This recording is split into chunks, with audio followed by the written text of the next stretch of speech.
Bharat Ratna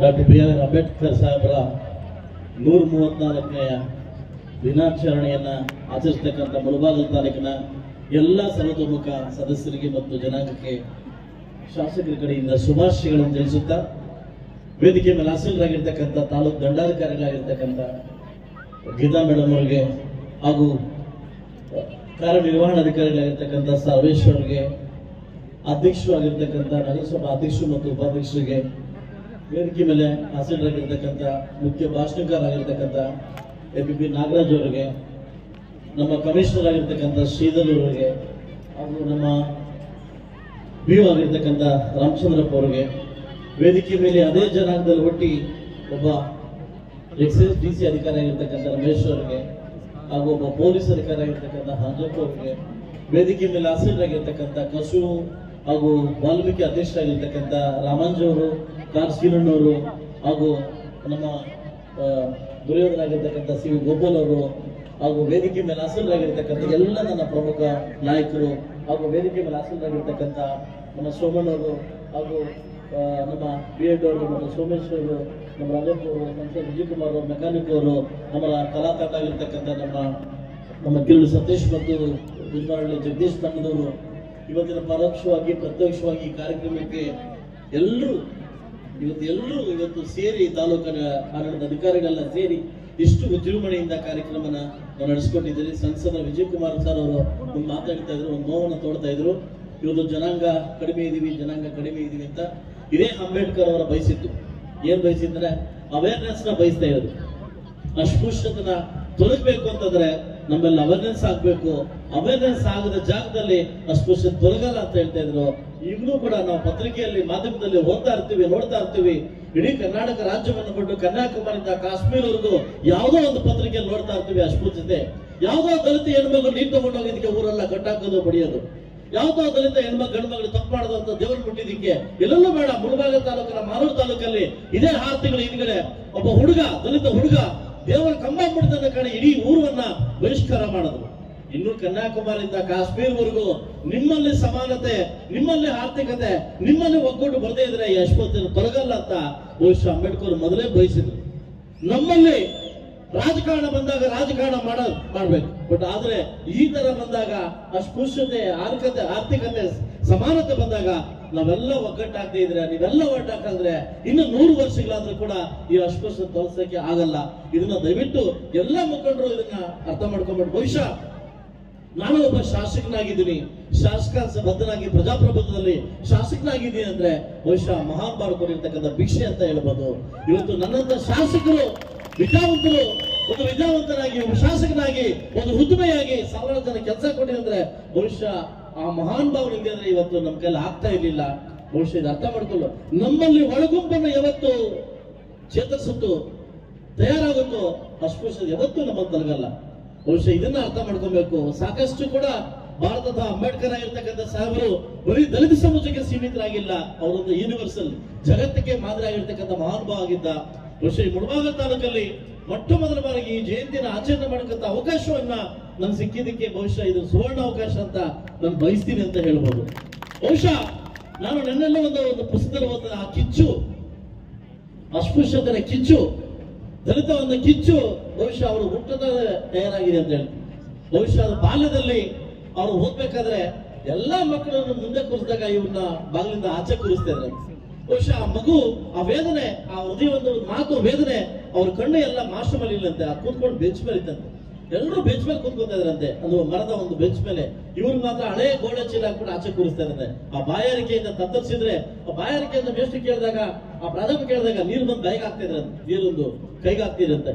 so ಅವತ್ತಿಂದ ಆ ಕಿಚ್ಚಿನ ದಯವಿಟ್ಟು ಆ ಕಿಚ್ಚಿನ ಬೆಳೆದು ಬಹುಶಃ ನಾನು ಜೀವನದಲ್ಲಿ ಯಾರು ಆದಷ್ಟು ನೋವುಗಳನ್ನ ಅವಮಾನಗಳನ್ನ ಅನುಭವಿಸ್ತಾರೆ, ಬಹುಶಃ ನನಗೊತ್ತಿರೋ ಪಾಡಿಗೆ ಅವರೇ ಮುಂದೆ ದೊಡ್ಡ ಮಟ್ಟಕ್ಕೆ ವ್ಯಕ್ತಿ ಇಲ್ಲ ಆಗ್ತಾರೆ. ಫಸ್ಟ್ ನೋವುಗಳು ಮತ್ತು ಅವಮಾನಗಳನ್ನ ಯಾರು ಭರಿಸ್ತೀವಿ, ಅವಮಾನಗಳನ್ನ ಯಾರು ಭರಿಸ್ತೀವಿ, ಯಾರಲ್ಲಿ ಆ ಕಿಚ್ಚಿರ್ತದೆ, ಬಹುಶಃ ಆ ಕಿಚ್ಚು ಒಬ್ಬ ವ್ಯಕ್ತಿ ಬದಲಾವಣೆಗೆ, ಸಮಾಜದ ಒಂದು ಬದಲಾವಣೆಗೆ ನಾವು ಮಾರ್ಗವಾಗ್ತೀವಿ. ಇವತ್ತು 1831 ಹುಟ್ಟಿರ್ತಕ್ಕಂಥ 1890 ಹುಟ್ಟಿರ್ತಕ್ಕಂಥ ಮಹಾನ್ ಭಾವ ಮಧ್ಯಪ್ರದೇಶದಲ್ಲಿ ಹುಟ್ಟಿ ಅವರ ಒಂದು ಜೀವನವನ್ನ ಮಹಾರಾಷ್ಟ್ರದಲ್ಲಿ ಬೆಳೆಸಿ ಇವತ್ತು ಸಾಕಷ್ಟು 32 ಡಿಗ್ರಿಗಳು. ನಾನು ಅದೇ ನಮ್ಮ ಇವ್ರು ಹೇಳ್ತಾ ಇದ್ವಿ, ಯಾರು ನಮ್ಮ ತಹಸೀಲ್ದಾರ್, 32 ಡಿಗ್ರಿನ ಇವತ್ತು 1 ಡಿಗ್ರಿ ತಗೊಳಕ್ಕೆ 3 ಸುತ್ತು ಹೊಡಿತೀವಿ ನಾವು, 3 ಸುತ್ತು ಹೊಡಿತೀವಿ 1 ಡಿಗ್ರಿ ತಗೊಳಕ್ಕೆ. 32 ಡಿಗ್ರಿ. ಬಹುಶಃ ಒಬ್ಬ ದಲಿತ ಇರ್ತಕ್ಕಂಥ ಒಂದು ಆ ಕಿಚ್ಚು, ಆ ಮಹಾನ್ ಇರ್ತಕ್ಕಂಥ ಕಿಚ್ಚು ಈ ಮಟ್ಟಕ್ಕೆ ಬಂದು ನಿಂತಿದೆ. ಬಹುಶಃ ಅಸ್ಪೃಶ್ಯತೆ ನಾನು ಕೂಡ 30-35 ವರ್ಷಗಳಿಂದ ಈ ಮುಳಬಾಗಲು ಒಂದು ಪರಿಚಯ ಇದೆ. ಮುಳಬಾಗಲು ಹೊಡೆದೇ ಇರ್ಬೋದು. ನನ್ನ ತಾಯಿ ಹುಟ್ಟೂರು ಬಂದಾಗ ನಾನೆಲ್ಲ ನೋಡ್ತಾ ಇದ್ದೆ. ನಾನು ಬಹುಶಃ ನಾನು ಕೂಡ ಶನಿವಾರ ಭಾನುವಾರ ಬಂದಾಗ ಎಲ್ಲ ಊರಿಗೂ ಸುತ್ತಾ ಇದ್ದೆ ನಾನು. ಯಾಕಂದ್ರೆ ನನ್ನ ಬಾಬಾ ವೆಟರ್ನರಿ ಡಾಕ್ಟರ್ ಸುತ್ತಾ ಇದ್ದೆ. ಅವತ್ತು ನಮಗೂ ಕೂಡ ಕೆಲವು ಕಹಿಗಣ್ಣು ಹೇಳಿದವೆ. ಈ ಟೈಮಲ್ಲಿ ಇರೋದು ಸುಳ್ಳ ತಪ್ಪಾಗುತ್ತೆ. ಸಾಕಷ್ಟು ಅವಮಾನ ಕೂಡ ನಾವು ಪಟ್ಟಿದ್ವಿ. ಹೌದಾ, ಹಿಂಗೆಲ್ಲ ಇದೆಯಾ, ಇವತ್ತು ಇದೆಯಾ? ಬಹುಶಃ ದಯವಿಟ್ಟು ನೀವುಗಳು ಒಂದು ಅರ್ಥ ಮಾಡ್ಕೋಬೇಕು. ಡಾಕ್ಟರ್ ಬಾಬಾ ಸಾಹೇಬ್ ಅಂಬೇಡ್ಕರ್ ಮಾತಾಡಿದ್ದಾರೆ, ಎಲ್ಲಿ ವಿದ್ಯಾರ್ಥಿಯನ್ನ ಕಮ್ಮಿ ಮಾಡ್ತೀವಿ, ನಿಮ್ಮ ಮಕ್ಕಳಿಗೆ ಸಮಾನತೆ ಅಲ್ಲ, ವಿದ್ಯಾರ್ಥಿಯನ್ನ ಕಮ್ಮಿ ಮಾಡ್ತೀವಿ, ಅರ್ಹತೆ ಕೊಡಿ, ವಿದ್ಯಾರ್ಥಿ ಕೊಡಿ. ಮುಂದೆ ದೊಡ್ಡ ಅಧಿಕಾರಿಗಳಾಗ್ಲಿ ಈ ಅಸ್ಪೃಶ್ಯ ತೊಲಬೇಕಾದ್ರೆ ಅದು ನಮ್ಮ ಕೈಯಲ್ಲೇ ಇದೆ. ನಮ್ಮ ಕುಟುಂಬದ ಮಕ್ಕಳಿಗೆ, ನಮ್ಮ ಸಮಾಜದ ಮಕ್ಕಳಿಗೆ ಯಾವತ್ತು ವಿದ್ಯಾರ್ಥಿಯನ್ನ ಕೊಡ್ತೀವಿ, ವಿದ್ಯಾಭ್ಯಾಸವನ್ನು ಕೊಡ್ತೀವಿ. ಬಹುಶಃ ಮರೊಮ್ಮೆ ಅಂಬೇಡ್ಕರ್ ಅನ್ನು ನೋಡಿದಂಗೆ ಆಗ್ತಾರೆ. ಸ್ನೇಹಿತರೆ, ದಯವಿಟ್ಟು ಇದು ಅರ್ಥ ಮಾಡ್ಕೊಂಡು ಅಂಬೇಡ್ಕರ್ ಮಾತಾಡ್ತಿದ್ರಿ, ನನ್ನ ಕೈಯಲ್ಲಿ ಆಗ್ತಾ ಇಲ್ಲ. ವಿದ್ಯಾರ್ಥಿ ಅಸ್ಪೃಶ್ಯತೆ ಒಂದು ವಿದ್ಯಾರ್ಥಿಯ ರಥವನ್ನ ಒಂದು ತಂದು ನಿಲ್ಲಿಸಿದ್ದೇನೆ. ಮುಂದಿನ ಪೀಳಿಗೆ ನಿಮಗೆ ಸಾಧ್ಯವಾದರೆ ಈ ರಥವನ್ನ ಮುಂದೆ ತಗೊಂಡೋಗಿ, ದಯವಿಟ್ಟು ಹಿಂದಕ್ಕೆ ಮತ್ತೆ ತಗೊಂಡು ಹೋಗ್ಬಿಡಿ. ದಯವಿಟ್ಟು ಅದನ್ನೊಂದು ಬುಕ್ಕಲ್ಲಿ ಎಲ್ಲೋ ಮೆನ್ಷನ್ ಮಾಡಿ. ಬಹುಶಃ ಎಲ್ಲೋ ಒಂದು ಕಡೆ ನಾನು ಕೂಡ ಹೇಳ್ತಾ ಇದ್ದೆ, ರಾಜಕೀಯ ಅಂತ ಬಂದಾಗ ಎಲ್ಲೋ ಒಂದು ಕಡೆ ತುಂಬಾ ಶೋಷರಾಗಿರ್ತಕ್ಕಂಥ ವ್ಯಕ್ತಿ, ತುಂಬಾ ವಂಚಿತರಾಗಿರ್ತಕ್ಕಂಥ ವ್ಯಕ್ತಿ ಯಾರಾದ್ರೂ ಇದ್ರೆ ಡಾಕ್ಟರ್ ಅಂಬೇಡ್ಕರ್ ಸಾಹೇಬ್. ಇವತ್ತು ಡೆಲ್ಲಿನಲ್ಲಿ ಅವರು MP ಆಗ್ಬಿಡ್ತಾರೆ, ಎಲೆಕ್ಷನ್ ಆಗ್ಬಿಡ್ತಾರೆ. ಸಾಕಷ್ಟು ಪಾರ್ಟಿಗೆ ಅವರು ಅಡ್ಡಗಟ್ಟಿ ಅವರು MP ಸೋಲಿಸ್ತಾರೆ. ಸಾಕಷ್ಟು ಒಂದು ನ್ಯಾಷನಲ್ ಪಾರ್ಟಿಗೆ ಹೆಸರು ಬೇಡ, ಅವರು ಸತ್ತಾಗ ಜೈಲಲ್ಲಿ ಜಾಗ ಕೊಡಲ್ಲ, ಅವರು ಚೆನ್ನಾಗಿ ಯೂಸ್ ಮಾಡ್ಕೊಂತಾರೆ, ಜೈಲಲ್ಲಿ ಜಾಗ ಕೊಡಲ್ಲ. ಅದೇ ಸಮಾನತೆಯನ್ನು ಬಿಟ್ಟು ಸಾಕಷ್ಟು ಅಸಮಾನತೆ ತೋರಿಸಿರ್ತಕ್ಕಂಥ ಇವತ್ತು ಸರ್ಕಾರ ಸಾಕಷ್ಟು ವಿಚಾರಗಳಲ್ಲಿ ಅವರಿಗೆ ಮೋಸ ಆಗಿದೆ. ಅವ್ರು ನನಗಾಗಿರ್ತಕ್ಕಂಥ ಮೋಸ, ನನಗಾಗಿರ್ತಕ್ಕಂಥ ವಂಚನೆ ನನ್ನ ಜನಾಂಗಕ್ಕೆ ಆಗ್ಬಾರ್ದು ಅನ್ನೋ ಕಾರಣಕ್ಕೋಸ್ಕರವಾಗಿ ಅವತ್ತು ಎದ್ದೇಳಿ ನಿಮ್ಮ ಹೋರಾಟವನ್ನ, ನಿಮ್ಮ ಹಕ್ಕುಗಳನ್ನ ಹೋರಾಟದಿಂದ ಪಡ್ಕೊಳ್ಳಿ ಅಂತ ಹೇಳ್ತಾ ಒಂದು ಸಂದೇಶವನ್ನ ಸಾರಿ ಸಾಕಷ್ಟು ವಿಚಾರಗಳಲ್ಲಿ ಕೂಡ ನಮಗೆ ದಾರಿದೀಪ ಆಗಿದ್ದಾರೆ ಅಂಬೇಡ್ಕರ್ ಅವರು. ಒಂದು ಪುಟ್ಟ ಕವಿತೆ ಹೇಳ್ತೀನಿ. ಪ್ರಜಾಪ್ರಭುತ್ವಕ್ಕೆ ನಾಯಕನಾಗಿ, ಸಮಸ್ಯೆಗಳಿಗೆ ಪರಿಹಾರಕರನಾಗಿ, ಸಮಾಜಕ್ಕೆ ನ್ಯಾಯ ಆಗಿ, ದೇಶಕ್ಕೆ ಆಸ್ತಿ ಆಗಿರ್ತಕ್ಕಂಥ ಭಾರತ ರತ್ನವೇ ಜೈ ಭೀಮ್, ಜೈ ಭೀಮ್, ಜೈ ಭೀಮ್. ಇವತ್ತು ಬಹುಶಃ ಸ್ವತಂತ್ರ ಸಮಾನತೆ, ಭಾವತ್ವ, ವ್ಯಕ್ತಿತ್ವದ ಘನತೆ, ನಮ್ಮ ಭಾರತ ಕಾನೂನು ಸಂಹಿತೆ, ಸರ್ವಧರ್ಮಗಳ ಸಮಾನತೆ ದೇವರೇ ಮತ್ತೊಮ್ಮೆ ಹುಟ್ಟಿ ಬಾ, ಅವರೇ ನಮ್ಮ ಜೈ ಭೀಮ್, ಜೈ ಭೀಮ್, ಜೈ ಭೀಮ್. ಇವತ್ತು ದಯವಿಟ್ಟು ಎಲ್ಲ ನನ್ನ ನಾಯಕರು ಸಮಾನತೆಯನ್ನು ಬೆಳೆಸಿ. ಒಂದಂತೂ ನಿಜ, ನಾವು ಹುಟ್ಟಿದ್ವಿ, ಸಾಯ್ತೀವಿ. ಎಲ್ಲ ಪ್ರತಿಯೊಬ್ಬ ಮನುಷ್ಯರು ಕೂಡ ಹುಟ್ಟಿದ್ವಿ, ನಾವು ಸಾಯ್ತೀವಿ. ಹುಟ್ಟು ಸಾವುಗಳ ಮಧ್ಯೆ ಈ ಅಸ್ಪೃಶ್ಯತೆ ಕಲಿಸ್ಬೇಕಾದ್ರೆ ಅದು ಒಂದೇ ದಾರಿ, ವಿದ್ಯಾರ್ಥಿ, ಎಜುಕೇಶನ್. ಓದ್ಬೇಕು, ನಮ್ಮ ಮಕ್ಕಳು ಓದ್ಬೇಕು, ಒಳ್ಳೆ ಅಧಿಕಾರಿಗಳಾಗಬೇಕು. ಇವತ್ತು ಎಷ್ಟೋ ಜನ ಕಲಿರ್ತಕ್ಕಂಥ ತಂದೆ ತಾಯಿಗಳು ನಾನು ನೋಡ್ತಾ ಇದ್ದೀನಿ, ಅವರ ಮಕ್ಕಳನ್ನ ಅಧಿಕಾರಿಗಳನ್ನ ಮಾಡಿ ಕೆಳಗಡೆ ಕೂತವ್ರು, ಅವರ ಮಕ್ಕಳನ್ನ ಟಾಪ್ ಆನ್ ಗೆಟ್ ಆಫೀಸರ್ ಮಾಡಿ ಕೆಳಗಡೆ ಕೂತವ್ರಿ. ಅದು ವಿದ್ಯಾರ್ಥಿತೆ, ಅದು ಸಮಾನತೆ.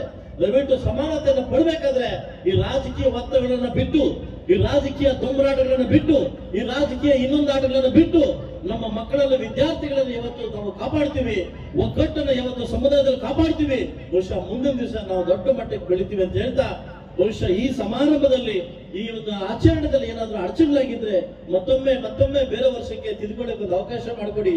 ನಮಗೂ IAS ಸ್ಪೆಷಲ್ ಮಾಡಿದ್ವಿ, ಸುಮಾರು ಜನ ಬರ್ತಾರೆ, 1000 ಜನ ಬರ್ತಾರೆ ಅಂತ ಮಾಡಿದ್ವಿ. ಅವರೆಲ್ಲ ಕಂಪ್ಲೇಂಟ್ ಹೊಡ್ಕೊಂಡು ಆಚೆ ಇದ್ದಾರೆ, ಕಂಪ್ಲೇಂಟ್ ಹೊಡ್ಕೊಂಡು ಡ್ಯಾನ್ಸ್ ಹೊಡ್ಕೊಂಡು ಆಚೆ ಇದ್ದಾರೆ. ಇಲ್ಲಿ ಕೂರ್ಲಿಕ್ಕೆ ಆಗ್ತಾ ಇಲ್ಲ, ಬಿಸಿಲಂತ ಕೂರ್ಲಿಕ್ಕೆ ಆಗ್ತಾ ಇಲ್ಲ. ಎಲ್ರಿಗೂ ಊಟದ ವ್ಯವಸ್ಥೆ ಮಾಡಿದ್ವಿ, ಎಲ್ಲರೂ ಊಟ ಮಾಡ್ಕೊಂಡು ಹೋಗ್ಬೇಕಂತ ಹೇಳ್ತಾ ಈ ಒಂದು ಕಾರ್ಯಕ್ರಮಕ್ಕೆ ಬೆರಗು ಮತ್ತು ಮೆರುಗು ಈ ಒಂದು ಅಚ್ಚುಕಟ್ಟಾಗಿ ಇವತ್ತು ವ್ಯವಸ್ಥೆ ಮಾಡಿರ್ತಕ್ಕಂಥ ಎಲ್ಲ ನನ್ನ ತಾಡು ಗಡಿಗಾಳದಕ್ಕೆ ನಮನಗಳನ್ನು ಸಲ್ಲಿಸುತ್ತಾ, ಈ ಕಾರ್ಯಕ್ರಮ ಆಯೋಜನೆಗೆ ತುಂಬಾ ಕಷ್ಟಪಟ್ಟಿರ್ತಕ್ಕಂಥ ನಮ್ಮ ಅಧಿಕಾರಿಗಳಾಗಿರ್ತಕ್ಕಂಥ ನಮ್ಮ CEO ಅವರು ಮತ್ತು ನಮ್ಮ CEO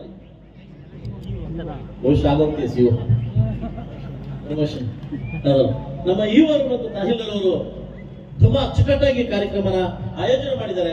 ದಯವಿಟ್ಟು ಮುಂದಿನ ವರ್ಷಕ್ಕೆ ಇನ್ನೂ ಅತ್ಯುನ್ನತ ಒಂದು ಇದಕ್ಕೆ ತಗೊಂಡು ಹೋಗ್ತೀವಿ ಅಂತ ಹೇಳ್ತಾ, ನಿಮ್ಮೆಲ್ಲರ ಆಶೀರ್ವಾದ, ನಿಮ್ಮೆಲ್ಲರ ಒಗ್ಗಟ್ಟು ಇದೇ ರೀತಿ ಇರ್ಲಿ.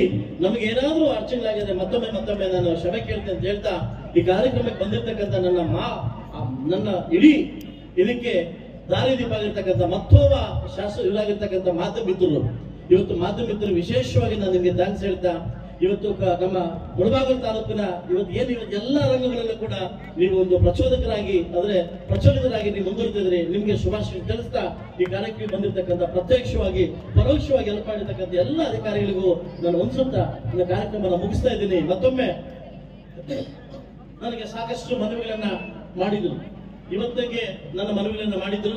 ಇವತ್ತು ಬಜಾರ್ ಬೀದಿಯನ್ನ ಅಂಬೇಡ್ಕರ್ ರಸ್ತೆಯನ್ನ ಮಾಡ್ಬೇಕಂತ ನನಗೆ ಮನವಿಯನ್ನ ಕೊಟ್ಟಿರ್ತಕ್ಕಂಥ ಸಂಘಟಕರಿಗೆ ಇವತ್ತು ರಸ್ತೆಯನ್ನು ಉದ್ಘಾಟನೆ ಮಾಡಿದ್ದೀನಿ. ಇನ್ನು ಮುಂದೆ ಬಜಾರ್ ಬೀದಿ ಅಲ್ಲ, ಅದು ಅಂಬೇಡ್ಕರ್ ರಸ್ತೆ ಉದ್ಘಾಟನೆ ಮಾಡಿದ್ದೀನಿ. ಇವತ್ತು ಕರ್ನಾಟಕ ರಾಜ್ಯದ ಎಲ್ಲ ಸಮುದಾಯದವರು ಕೂಡ ಮುಳಬಾಗಿಲು ತಾಲೂಕಿನ ಎಲ್ಲ ಸಮುದಾಯಕ್ಕೂ ಅವರದೇ ಅಂತಕ್ಕಂಥ ಚೌಲ್ಟ್ರಿ ಇದೆ. ಆ ಹೆಣ್ಮಕ್ಳು ಮಗುಮಕ್ಕಳು ಮದುವೆ ಮಾಡ್ಕೊಳ್ಳಿಕ್ಕೆ ಚೌಲ್ಟ್ರಿ ಇದೆ, ನಮ್ಮಲ್ಲಿ ಇಲ್ಲ. ಇವತ್ತು ಅತಿ ಶೀಘ್ರದಲ್ಲೇ ಮಹದೇವಪ್ಪ ಅವ್ರನ್ನ ಕರ್ಕೊಂಡ್ಬಂದು ಮಾನ್ಯ ಗರ್ಭ ಸಚಿವರಾಗಿರ್ತಕ್ಕಂಥ ಸಮಾಜ ಕಲ್ಯಾಣ ಸಚಿವರಾಗಿರ್ತಕ್ಕಂಥ ಮಹದೇವಪ್ಪನ ಕರ್ಕೊಂಡ್ಬಂದು ಅತಿ ಶೀಘ್ರದಲ್ಲೇ ನೆಕ್ಸ್ಟ್ ಮಂತ್ ಆಗಿರ್ಬೋದು, ಅದ್ರ ನೆಕ್ಸ್ಟ್ ಮಂತ್ 2 ತಿಂಗಳ ಒಳಗಡೆ ಅವ್ರು ಕರ್ಕೊಂಡ್ಬಂದು ಅತ್ಯುನ್ನತವಾದ 4 ಕೋಟಿ ವ್ಯವಸ್ಥೆಯಲ್ಲಿ ಒಂದು ಚೌಲ್ಟ್ರಿ ಕಟ್ಟಲಿಕ್ಕೆ ಸಂವಿಧಾನ ಕೊಡ್ಲಿಕ್ಕೆ ಉದ್ಘಾಟನೆ ಮಾಡಲಿಕ್ಕೆ ರೆಡಿಯಾಗಿದೆ. ಅದನ್ನ ನಿಮ್ಮ ಮುಂದೆ ಅನೌನ್ಸ್ ಮಾಡ್ಬೇಕಂತಿದೆ, ಅದು ಅನೌನ್ಸ್ ಮಾಡ್ತಾ ಇದ್ದೀನಿ. ಹಾಗೆ ಇವತ್ತೇನು ನಮ್ಮ ಅಂಬೇಡ್ಕರ್ ಸ್ಟ್ಯಾಚ್ಯೂ ಇವತ್ತು ತುಂಬಾ ವರ್ಷಗಳಾಗಿ ಅದನ್ನ ಇದಾಗ್ತಾ ಇದೆ. ಮೈಸೂರು ಮಹಾರಾಜರು ಇರ್ತಕ್ಕಂಥ ಆಸ್ಥಾನ ಇರ್ತಕ್ಕಂಥ ಗೋಪುರವನ್ನ ಒಂದು ರಸ್ತೆಯ ಗೋಪುರವನ್ನ ಸುತ್ತಲ ಗೋಪುರವನ್ನ ಸುಮಾರು 75 ಲಕ್ಷ ರೂಪಾಯಿ ವ್ಯವಸ್ಥೆಯಲ್ಲಿ ಕೂಡ ಅಂಬೇಡ್ಕರ್ ಸ್ಟ್ಯಾಚ್ಯೂನ ವ್ಯವಸ್ಥೆ ಮಾಡ್ಲಿಕ್ಕೆ ಇವತ್ತು ಅನೌನ್ಸ್ ಮಾಡ್ತಾ ಇದ್ದೀನಿ. ಸೊ ಅದು ಕೂಡ ವ್ಯವಸ್ಥೆ ಮಾಡಿಕೊಡ್ತೀನಿ. ಅದಾಗಿರ್ತಕ್ಕಂಥ ಸಾಕಷ್ಟು ಜನ ವಂಚರಾಗಿರ್ತಕ್ಕಂಥ ಸಾಕಷ್ಟು ಜನ ಸೈಟ್ ಇಲ್ಲ, ಮನೆ ಇಲ್ಲ, ವಂಚರಾಗಿರ್ತಕ್ಕಂಥ ದಲಿತ ಕುಟುಂಬದವರಿಗೆ ಹಕ್ಕುಪತ್ರ ಕೊಡ್ತಕ್ಕಂಥ ಕಾರ್ಯಕ್ರಮ ಡೇಟ್ವನ್ನ ಈಗಾಗಲೇ ನಾನು ದಾಸದಲ್ಲಿ ಅನೌನ್ಸ್ ಮಾಡಕ್ಕೆ ಹೇಳಿದ್ದೀನಿ. ಇವೆಲ್ಲ ಕಾರ್ಯಕ್ರಮವನ್ನು ಕೂಡ ನಾನು ಮಾಡಿಕೊಟ್ಟು ಇಡೀ ಮುಳಬಾಗಿಲು ತಾಲೂಕಲ್ಲಿ ಎಲ್ಲ ದಲಿತರಿಗೆ ಸ್ಮಶಾನ ಇಲ್ವೋ ಸ್ಮಶಾನ ಕುರಿಸಿ ಜಾಗ ಕೊಡ್ತಕ್ಕಂಥ ವ್ಯವಸ್ಥೆಯನ್ನು ಕೂಡ ಈಗಾಗಲೇ ನಾವು ಹಮ್ಮಿಕೊಂಡಿದ್ದೀವಿ. ಆ ಕಾರ್ಯಕ್ರಮ ಮಾಡಿ ನೆಕ್ಸ್ಟ್ ತಿಂಗಳಲ್ಲಿ ಕಾರ್ಯಕ್ರಮ ಮುಗಿಸ್ತೀರಿ ಅಂತ ಹೇಳ್ತಾ ನನಗೆ ಅವಕಾಶ ಕೊಟ್ಟಿರ್ತಕ್ಕಂಥ ತಮ್ಮೆಲ್ಲರಿಗೂ ಹೊಂದಿಸ್ತಾ ಮತ್ತೊಮ್ಮೆ ನಾನು ಕೇಳೋದೊಂದೇ, ಬಹುಶಃ ನನ್ನ ಹಣೆ ಬರದಲ್ಲಿ ಶಾಸಕರಾಗಬೇಕಂತ ಬರ್ತಿತ್ತು. ಅಂಬೇಡ್ಕರ್ ಕೊಟ್ಟಿರ್ತಕ್ಕಂಥ ಆ ಸಮುದಾಯದ ಶಾಸಕರಲ್ಲಿ ನಾನು ಶಾಸಕರಾಗಿದ್ದೀನಿ ಅದಲ್ವಾ. ದಯವಿಟ್ಟು ಶಾಸಕರ ಒಂದು ಕರ್ತವ್ಯವನ್ನ, ಶಾಸಕರ ಜವಾಬ್ದಾರಿಯನ್ನ ಬಹಳ ನಿಷ್ಠೆಯಿಂದ ನಾನು ನಿರ್ವಹಿಸ್ತಾ ಇದ್ದೀನಿ. ಯಾವ ಜಾತಿ ಭೇದ ಕೂಡ ಇಲ್ಲದೆ, ಯಾವ ಪಕ್ಷಪಾತ ಕೂಡ ಇಲ್ಲದೆ ಇವತ್ತು ಅಂಬೇಡ್ಕರ್ ಜಯಂತಿಯನ್ನು ನಮ್ಮೆಲ್ಲ ನಾಯಕರನ್ನ ಕೂರಿಸಿ ಅಂಬೇಡ್ಕರ್ ಜಯಂತಿಯನ್ನ ಮಾಡಿದ್ದೀನಿ. ನನಗೆ ಪ್ರತ್ಯಕ್ಷವಾಗಿ ಪರೋಕ್ಷವಾಗಿ ಹೆಲ್ಪ್ ಮಾಡಿರ್ತಕ್ಕಂಥ ಗೊಲ್ಲೋಡಿ ವೆಂಕಟೇಶ್ ಅವರಿಗೆ, ಕಾರ್ ಶ್ರೀನಿವಾಸ್ ಅವರಿಗೆ, ನಮ್ಮ ಕೊಸೂರು ವೆಂಕಟರಮಣ ಅವರಿಗೆ, ಸಿ ವಿ ಗೋಪಾಲ್ ಅವರಿಗೆ, ನಮ್ಮ ಜಗದೀಶ್ ಅವರಿಗೆ, ಅಂಬರೀಶ್ ಅವರಿಗೆ, ಮತ್ತೊಮ್ಮೆ ಎಲ್ಲ ನನ್ನ ಸರ್ವ ಅಧಿಕಾರಿಗಳಿಗೆ ಮತ್ತು PDOಗಳಿಗೆ, ನಾನೆಲ್ಲ ಈ ಕಡೆ ಕೂತಿರ್ತಕ್ಕಂಥ ಹೆಸರೇಳಕ್ಕಾಗಲ್ಲ, ಒಬ್ಬರು ಮಿಸ್ ಆದ್ರೆ ತಪ್ಪಾಗುತ್ತೆ. ನಾನು ಎಲ್ಲ ನನ್ನ ದಲಿತ ಕುಟುಂಬ ನಾಯಕರಿಗೆ ನಮನನ್ನು ಸಲ್ಲಿಸುತ್ತಾ ನಾನು ಮಾತು ಮುಗಿಸ್ತಾ ಇದ್ದೀನಿ. ಜೈ ಭೀಮ್.